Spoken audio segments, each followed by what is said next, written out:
You mentioned Elton there. I mean, back in the 70s and 80s, we look at what he did, so flamboyant and outrageous. And you mentioned also the fact that you just stayed out of it and did your music. I mean, do you have great admiration for him for what he did? Because he was a pioneer, right? I mean, and to think that some little island England has created two of the biggest headliners at Caesar's Palace, Colosseum, rather than Elton, is extraordinary. We're so tiny, yet the impact these guys have had. He's amazing. Yeah, he started like 5-6 years before I did, so I was a fan. You know, I had those albums, starting with Your Song, and, you know, and not never even dreaming that I would even make an album to forget about, you know, having this career. I was just his fan, and I still am. He's still one of the great songwriters that we have, and he's still doing it. He's still making records that are filled with wonderful melodies, lyrics, chord changes, and he still sounds great. There's not many of us doing this. You know, it's a whole different style of music, of making a record. You know, it's fine. You know, let them do it. I just wish they would go back to some melodies. That's all. That's it. Just where the melodies go. Last year you were in England. You'd just been ill before you came. Let me ask you the question, how are you? I'm fine. I'm waiting for the other shoe to drop. You know, I'm very old. I should not be able to do this. You saw me go up that stairs. That's 14 steps up there every night and 14 steps down. You would think I'd be in a wheelchair or something. But I'm waiting for the other shoe to drop, but I feel the same as I've always felt. And, you know, I still have my hair. You know, I look pretty much the same as I always look. I don't, you know, I'm waiting for it to get old, but so far, so good. And then we look at the voice itself. What care do you have to give to that to make sure it sounds as good as it does? Because these records are going to be played forever. Yeah. You're going to stand in front of 60,000 at Hyde Park. Is it a lot of work? You're going to hate me. I still sing in the same key that the records are in. You know that. Yeah, and I'm waiting to tell the band to lower the key, but I don't.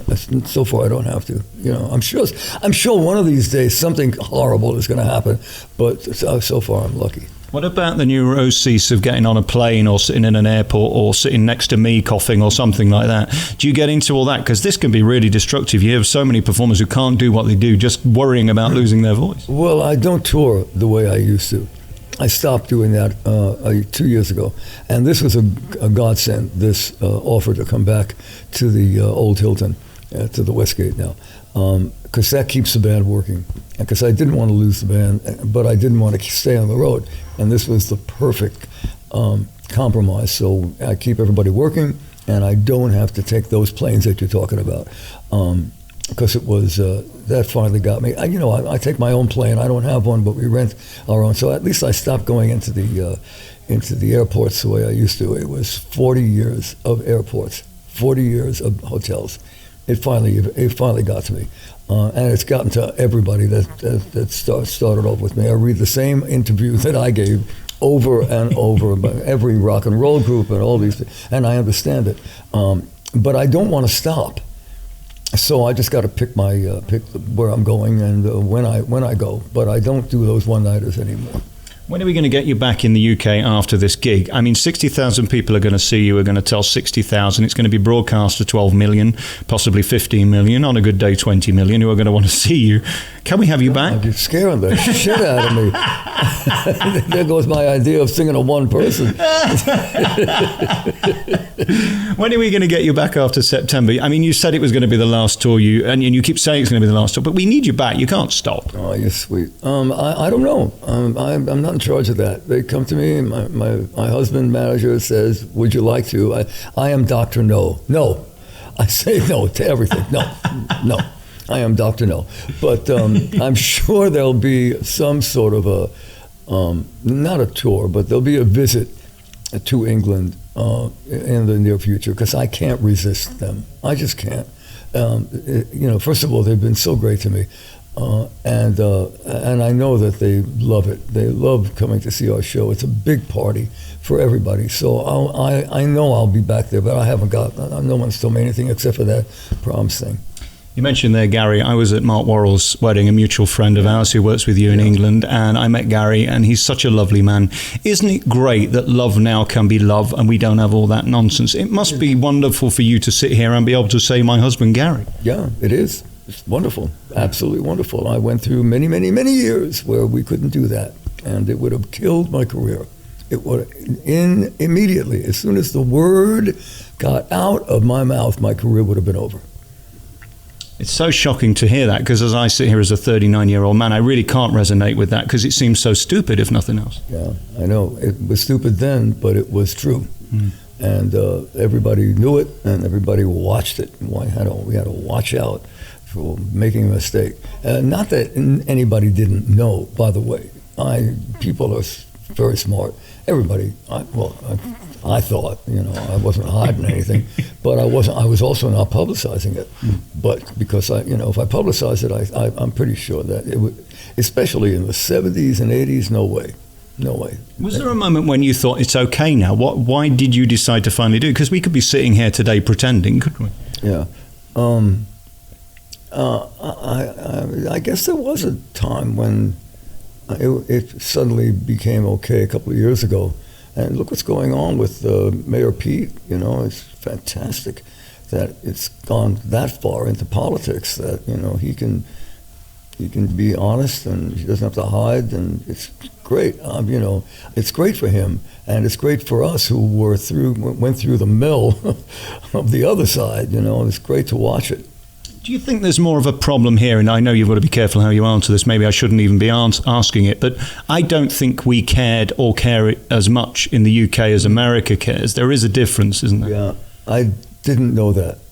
Look at Elton, for example. Look at Freddie Mercury, for example. There was never hatred. There was just love. Right. I didn't live there, so I didn't know what the temperature was there. I'd go there, I'd come back. But, when I started, I was on the cover of Teen Beat magazine. Right. Well, that was the good news and the bad news because I knew I was gay. And I knew I had a hit record, and I was on the cover of Teen Beat magazine. Now what do I do? Right. Now what do you do, Manilow?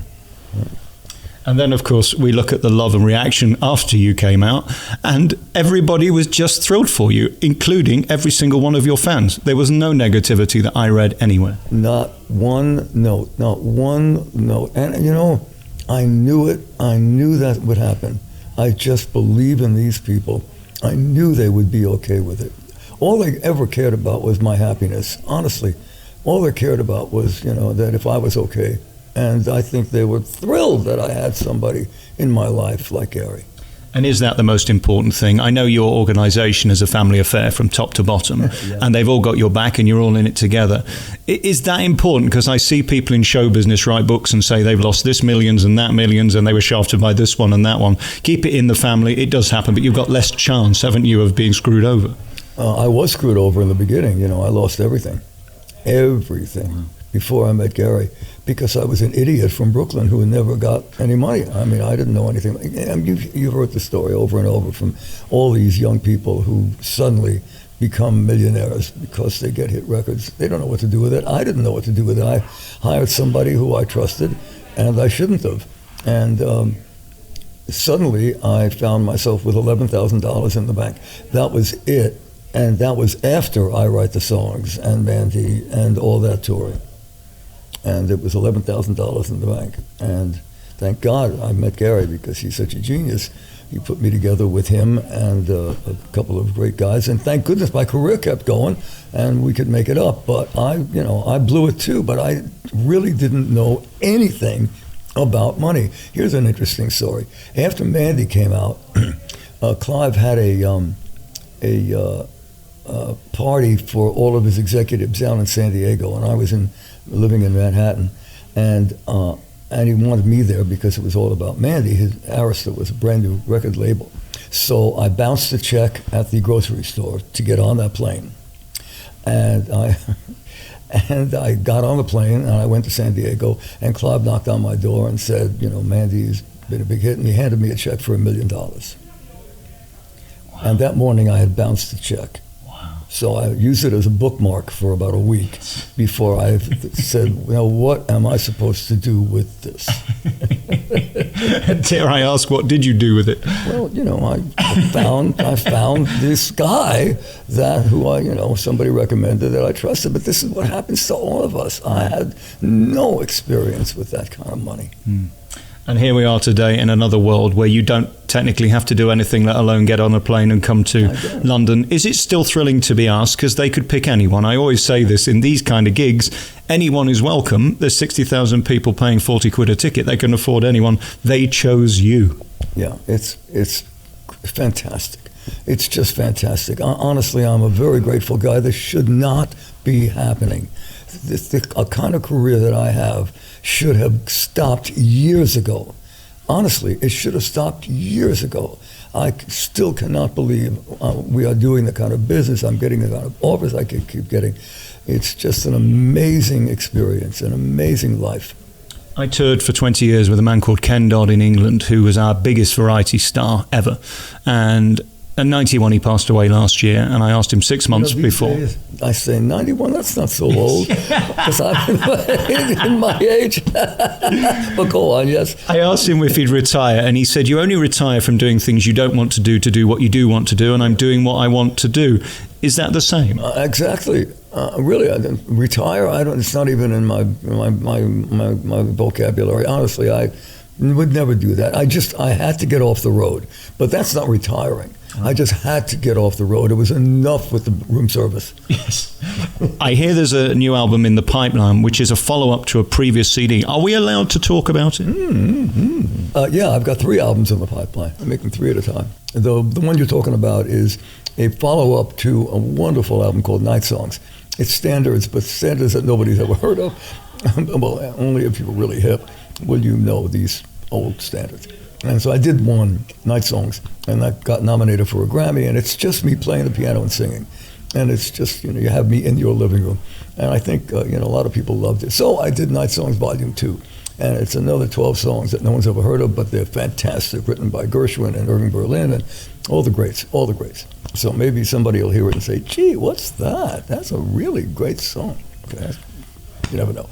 And then the second one is an album of totally original songs. And I think the people who like what I do have been waiting for an original album for a long time, because Clive had me do these Decades albums, which was fun to do, but, it wouldn't be my first choice. But it was fun to do, and as an arranger, I had a good time. As a producer, I had a good time doing these old songs. I think the fans, they were okay with one of them, but 4 of them, really? But it was okay. That was the Clive thing, and I love him, and I believe him when he says these things will work, and they did. And one of them, the first one entered at number 1, the second one ended up at number 2. I don't know anything about it. I was going to say, you're selling this as a flop, but all these records were hugely popular. They were hugely popular. I loved doing them, but I also love writing a lot. So, and I think the people that like what I do are waiting for original songs. They really are. So this second of the 3 albums are totally new original songs, and it's coming out great. When is this going to be? We need it. I'm in the middle of putting together right Hurry up, now. Tempest Future. Right. Come on, we haven't got time to wait, Barry. We need a new album. Right. How easy is it to write a new song as good as the stuff you were writing back in the day that we're singing along with tonight? In 30 years, can I come and see you and I'll be singing along to the new stuff you're writing tomorrow? Maybe. They're good. Listen, all I can tell you is that they're good. You may think they stink, but I think they're good. Do you know in your heart when a song's great or amazing? I know when I like it. I know when I know I've done a good job. I have been very, very bad at predicting what's a hit record. I've never really liked pop music. Really, and I wound up in that world for so many years, but I really never paid much attention to it. I just do what I do. That's it. E.B. White once said that for an artist, if you look up and smell the trend machine, you're lost. And I didn't even know that, but that's what I do. I don't smell the trend machine. I just do what feels good. That's how Could It Be Magic happened. 8-minute an 8-minute cut. That, hey, that's a single. Hey, 8 minutes? Are you fucking crazy? And when somebody covers a song like that, whether it be Donna Summer or Take That, and you buy your next private jet, I mean, there's the compliment that these people have done it, but then the successes Dolly talks about with I Will Always Love You. I mean, what a thrill to have songs that people cover and make bigger and better, and they always come back to Barry. It's great. I mean, not many people do that, because just like Whitney or some other artists, we put our imprint on these songs, and it's difficult for somebody else to grab it. But Could Have Been Magic has been done, and that's great, because that's a bona fide, wonderful song, and anybody can cover that. But some of the other ones, even though I write the songs, I doubt if anybody would ever want to do that, because it was so big, that it'd be hard for somebody else to grab that one. I think we had 2 albums. You said 3. There's a 3rd one, yeah. And we'll find out about that soon. We'll find that one. Barry, you don't need my affirmation. Nothing I can say to you tonight is necessary, but you are such a classy legend and star. And to be in the presence of someone who walks on a stage, and from the second that pin focus hits, has a magic in that arena, and people are just so thrilled to see you, is so rare and so thrilling and so lovely. Thank you so much for your time. You didn't need to do this. You're great, Alex. Thank you very much for being on my side all these times. Thank you.